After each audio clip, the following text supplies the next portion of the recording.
नमस्कार दोस्तों। ऑपरेशन सिंदूर के तहत भारत से लात खाने के बाद पाकिस्तान का होश का ठिकाना अब धीरे धीरे लाइन पे आ रहा है।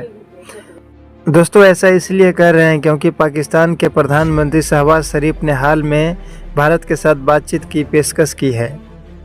ईरान के राष्ट्रपति के साथ मुलाकात के दौरान उन्होंने कहा कि कश्मीर, आतंकवाद, सिंधु जल विवाद और ट्रेड जैसे तमाम मुद्दों को बातचीत से सुलझाने की इच्छा पाकिस्तान रखता है।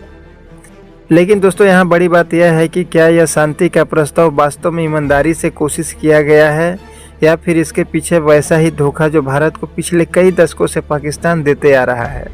दरअसल दोस्तों जब जब पाकिस्तान की ओर से शांति की पेशकश आई है तो उसके पीछे किसी न किसी आतंकी हमले की गूंज जरूर आई है।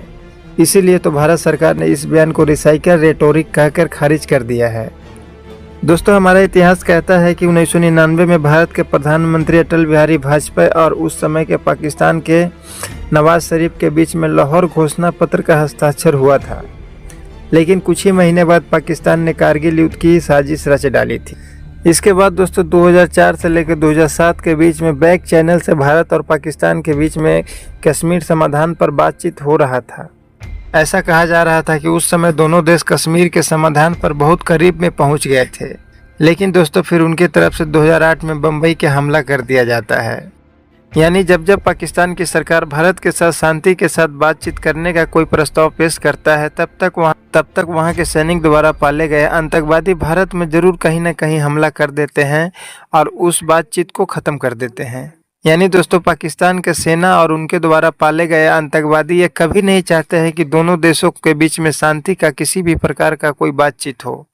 यानी दोनों देशों के बीच में हमेशा मुद्दा गर्म रहे, वह यही चाहते हैं। यानी दोनों देशों के बीच में हमेशा तनाव बनी रहे जिससे उनके रोजी रोटी चलते रहे, वह बस यही चाहते हैं।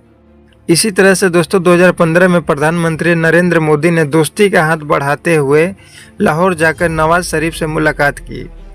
इसका भी नतीजा दोस्तों वही निकला। कुछ ही हफ्तों बाद पठानकोट एयरबेस पर हमला हुआ। इसके अलावा दोस्तों फिर 2019 में पुलवामा का हमला हुआ, फिर जाकर 2025 में पहलगाम हमला हुआ।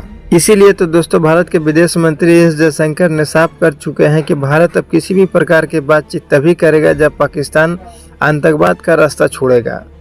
उन्होंने यह भी दोहराया है कि कश्मीर पर चर्चा केवल पाकिस्तान अधिकृत कश्मीर को लेकर ही हो सकती है, बाकी किसी पर नहीं होगा, क्योंकि बाकी सभी मुद्दा भारत का आंतरिक मामला है और भारत अपनी आंतरिक मामला में किसी भी दूसरे व्यक्ति को दखल देना कभी नहीं पसंद करेगा।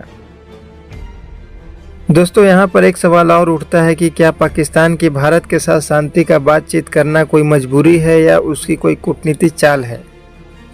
दरअसल दोस्तों बात ऐसी है कि पाकिस्तान आज गंभीर आर्थिक संकट से गुजर रहा है। ऐसे में दोस्तों पाकिस्तान शांति का प्रस्ताव पेश करके एक अच्छे छवि का निर्माण करना चाह रहा है ताकि उसे अंतर्राष्ट्रीय समुदाय का समर्थन मिले और IMF से लोन मिले।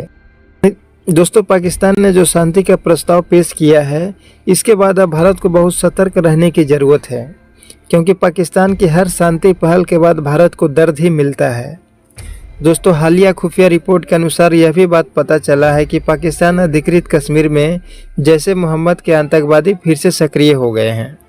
दोस्तों जब तक पाकिस्तान अपने शब्दों के पीछे ठोस कार्रवाई करते हुए नहीं दिखता तब तक पाकिस्तान के किसी भी बयान को भरोसा करना नहीं चाहिए, क्योंकि दोस्तों इतिहास गवाह है कि पाकिस्तान की शांति के चादर के नीचे हमेशा आतंक की तलवार ही छिपी रहती है।